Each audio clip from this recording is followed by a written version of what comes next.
Okay. Parang kikindatan mo lang, smilean mo lang, kakausapin mo. Pero dapat hindi ka nagtitake advantage. Like, syempre tatanungin mo muna kung ano yung mga gusto niya. Hindi. Di ba tama yun? Tama ba ako? Paano yun, Raquel? Tama? Ay, Roxanne, sorry. Hello? Yun. Roxanne, Di ba gusto mo yung mga ganun, yung tipong pa-sweet sa'yo, hindi masyadong harsh, di ba? Okay lang. Hello, Papa Dan. Oo. Huling kumindat ako, pinaputok ng babae mata ko eh. Baka kasi yung kindat mo talagang hindi nakaka-respeto, nakakaano eh. Di ba? Nakakawalang dangal eh. Ganun ka ba, pre? Hindi naman, mataas ang tigilan natin eh. Madaas ang dignidad mo. Okay.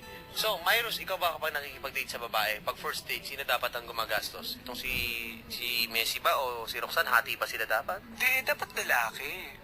Dapat lalaki yung gumagastos kasi nakakaya naman din sa babae na paggagastusin mo. Pwede mga 2/3 na lang sa akin. Ano na? Ano, 2/3 lang daw. Huwag ano, naka-marlon ka na nga, 2/3 ka pa.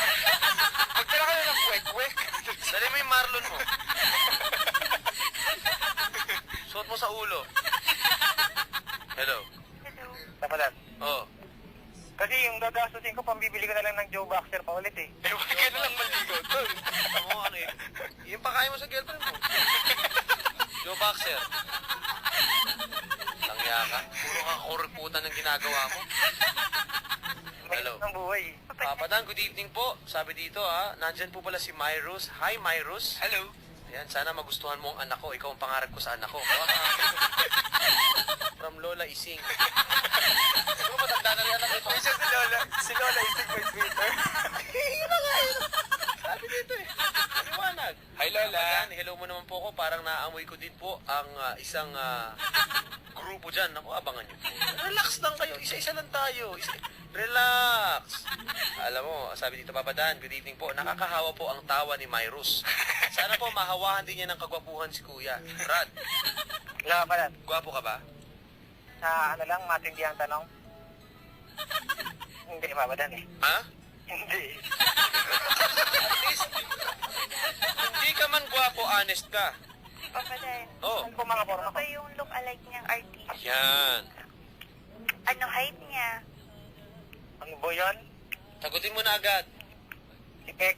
Totoo Papa Dan, si Pek ko talaga. Si Mike. Si Mike na ako ah. Si Pekto. Mike na ako na lang. Oo, Pekto na lang, oh. Makulit? Makulit, siyempre. Okay. Naughty. Okay. Ako? Hindi, Naughty. ako. Buti naughty. Hindi... Hello. Ano Ano ba yun, height mo?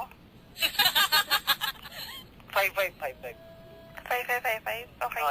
Yung 2 na yun ah. Okay. Okay, pare, ikaw ba magalang ka? Opo. Ano yung pinakamagalang mo nang nagawa sa isang babae?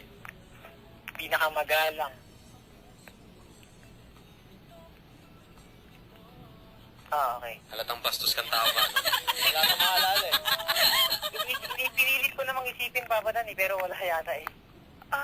Okay. Hindi, joke lang. Wow, Alam mo, natutuwa naman ako sa nagtitrend ngayon sa Hello? Hello. Papa Dan. Oh. Alam mo yung top trend ngayon sa Philippines?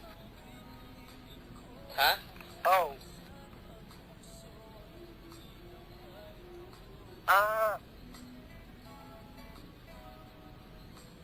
Hello.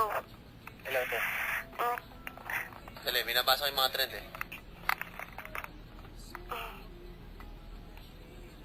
Graduate ka na ba? First year pa lang ako, te. First year. Ikaw, te, saan ka ba nag-aaral? Ay, ano bang, ilang taon ka ba, te? 19. Okay. I'm caregiver. Caregiver. Yeah. Graduate na, te. Yup. Oh, hindi na caregiver tawag dyan. At least, Carebear na yan. Hello? actually, ka-graduate ko lang. Oh, ano yan? Alin? Sandali, pare.